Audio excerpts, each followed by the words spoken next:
Very few people today are aware of the fact that Trinidad, a one-time dependency of Great Britain, once possessed approximately 126 miles of standard gauge government railways and over double that mileage operated by private industry, spanning a period of well over 150 years. As was the case right across the British Empire, railways played a significant part in the early development of modern Trinidad. Built primarily to serve an agricultural need in the early years, the railway revolutionized public transport and eventually became a major modern industrial lifeline for business, moving heavy machinery, major commodities like crude oil and many other things quite unheard of when the railway was first proposed. It has been suggested that the term industrial archaeology was first developed during the 1950s in Great Britain, at a time when many historical industrial sites and artifacts were being lost. Industrial archaeology is described as the study of material evidence associated with the industrial past, and it covers a wide range of topics. In Trinidad, there is no greater example of industrial archaeology than that of the now defunct system of railways.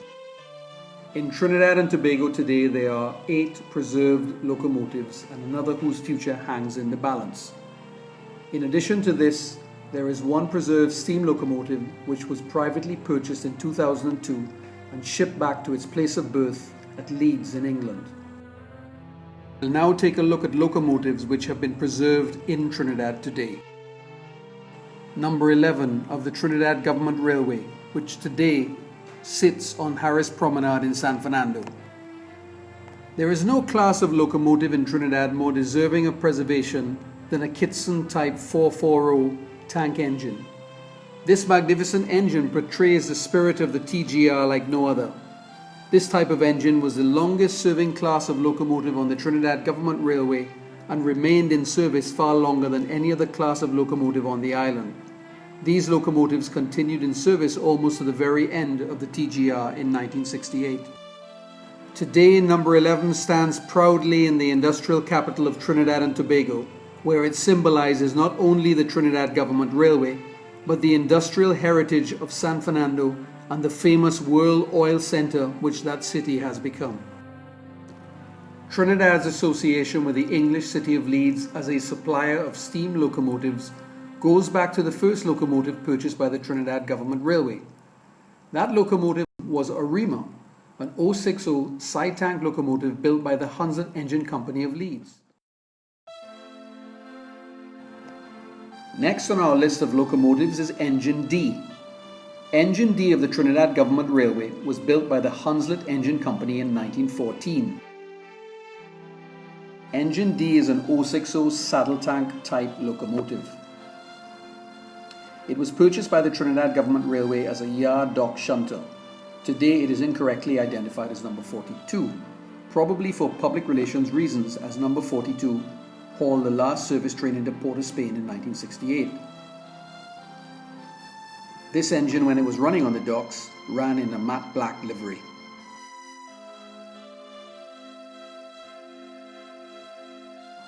Next up is perhaps one of the most famous locomotives to have worked in Trinidad.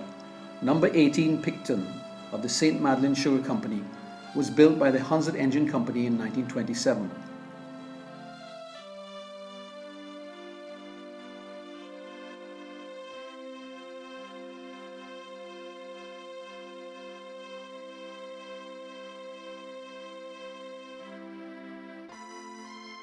In 2002, number 18 PICTON was rescued by David Monkton and taken back to the UK for restoration on the Middleton Railway in Leeds.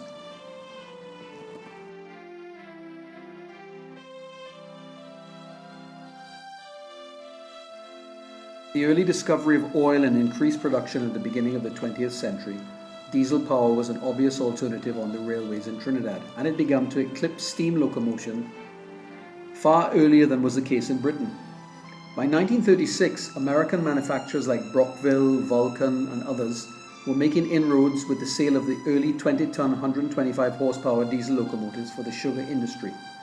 This was a few years prior to the TGR making its first diesel locomotive purchase. Today, one of these Vulcan locomotives has been preserved at the Diwali Nagar site in central Trinidad.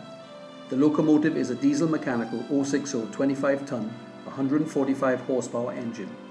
When this locomotive first came to Trinidad, it worked in Brecon Castle and its original number was BC 907.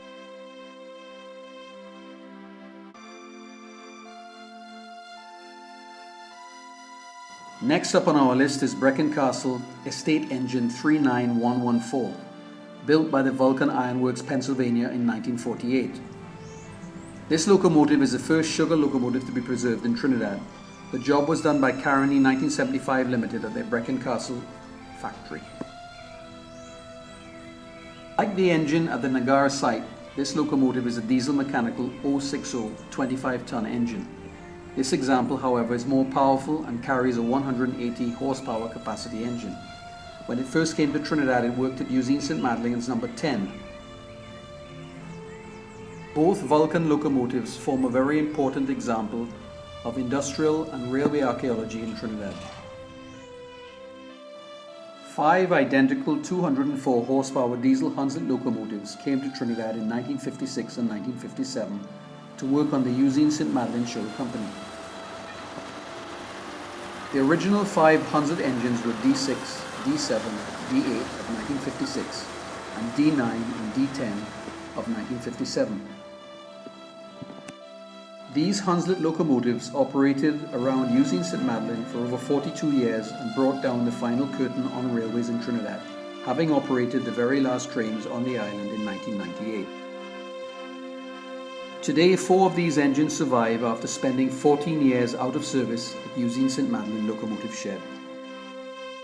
When the engines entered service in 1956 and 1957 at St. Madeline Sugar Company, a few miles east of the city of San Fernando, they displaced a number of steam locomotives, including No18 PICTON, which has been returned to Leeds. Following closure of the Usine St. Madeline Railway in 1998, the Class 5s were abandoned at St. Madeline Running Shed and seemed likely to be scrapped. Locomotive D9, which had been out of service since 1996, was cut up, along with all other non-serviceable engines in 2005.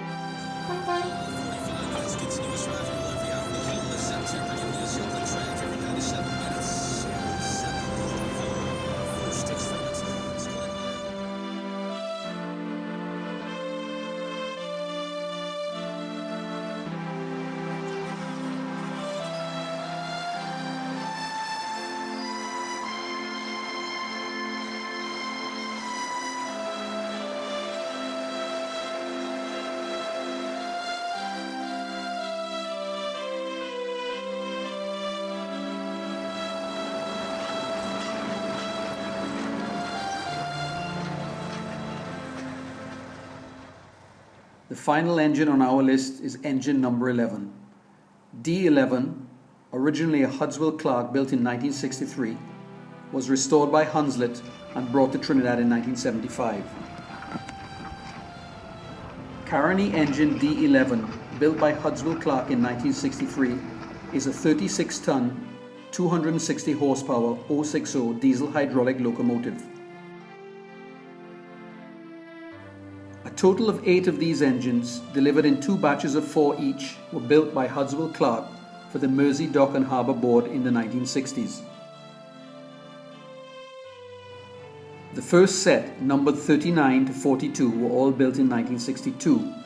The second batch was built between 1965 and 1966 and numbered 45 to 48. The Mersey Docks and Harbour Board rail system closed in 1973 and all 8 locomotives were sold and dispersed to various new owners, including Tate and Lyle, for export to Trinidad. Number 42, which became Caroni D11, was exported to Trinidad in 1975 after it had been fully overhauled by the Hunslet Engine Company of Leeds. For this reason, it still carries Hunslet makers plates. D11, which was Mersey Docks and Harbour Board number 42, is the only engine of its type to work in Trinidad. Today, its sister engine, number 45 from the Mersey Docks and Harbour Board, is also preserved and can be found at the East Somerset Railway in Britain. Number 45 in the UK and Caroni D11 both represent the only known surviving engines from the original batch of 8 Mersey Docks and Harbour Board diesels. There is historical significance for preserving Caroni D11. For while working at the Mersey Docks and Harbour Board, number 42 would have shunted sugar and other products from Trinidad upon arrival in England. Years later, as Caroni D11, the locomotive would have worked the cane fields of South Trinidad, harvesting the very same sugar which found its way to Liverpool, arriving at the same place where the engine first worked. A better story could not be scripted in the life of an engine, which surely must be retained as a symbol of the once mighty sugar industry of Trinidad and its colonial legacy. Today, Caroni locomotive D11 faces a very uncertain future. Sitting in a yard at Point Lisas, its fate hangs in the balance. Surely this historic locomotive should be saved for future generations to enjoy. That had a capacity of, it was able to pull almost 100 wagon trains from the valley line. However, in coming up over the incline at Golconda, he could have actually carried about 20, which the normal locos would carry 10. Right. Yeah, and that was the power of the diesel.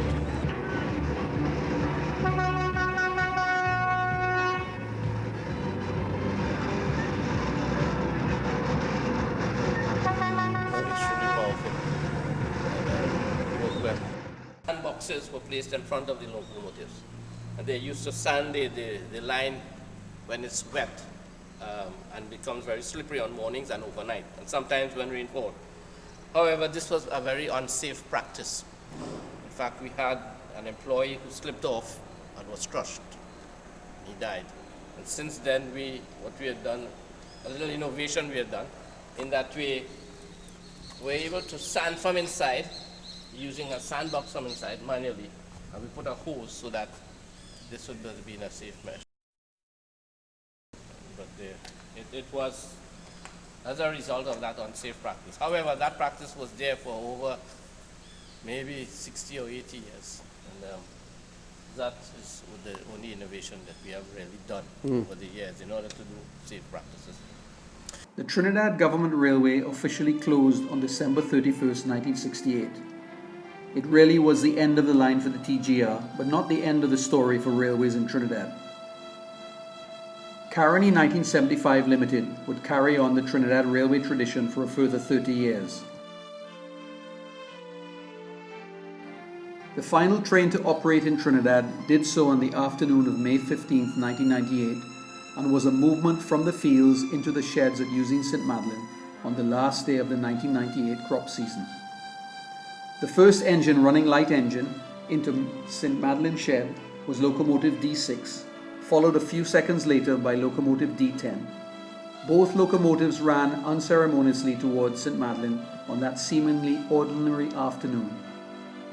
No one knew for sure whether or not this would be the very last movement along this historic line.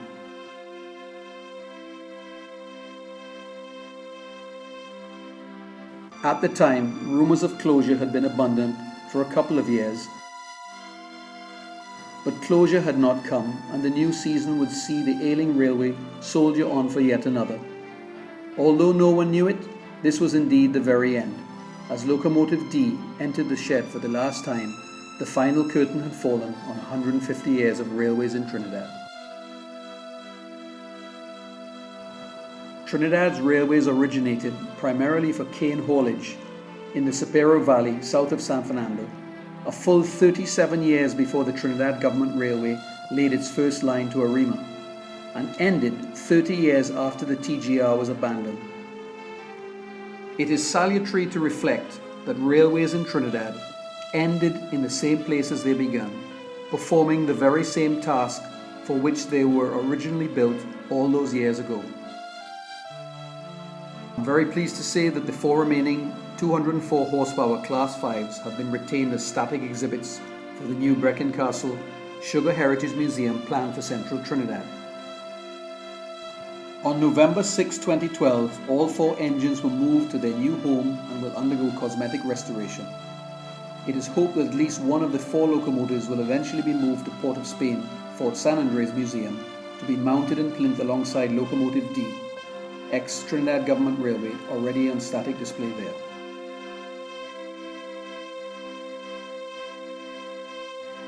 This latest development brings the total number of Class 5s in preservation to 9, 4 in Trinidad, plus the 4 ex-British Rail examples in the UK and 1 ex-industrial example.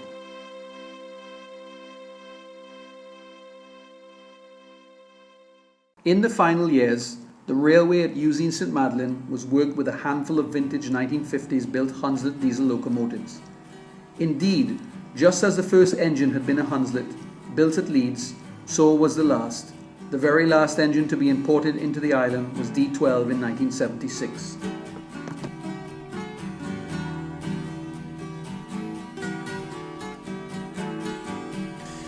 I think I am not too sure where the rail lines came from, but I remember at Coporchet, which is just down at Monkey Town, I saw one of the rail lines was manufactured in Birmingham in 1906. That's to tell you how long the train system was here in Trinidad and how long these rail lines lasted.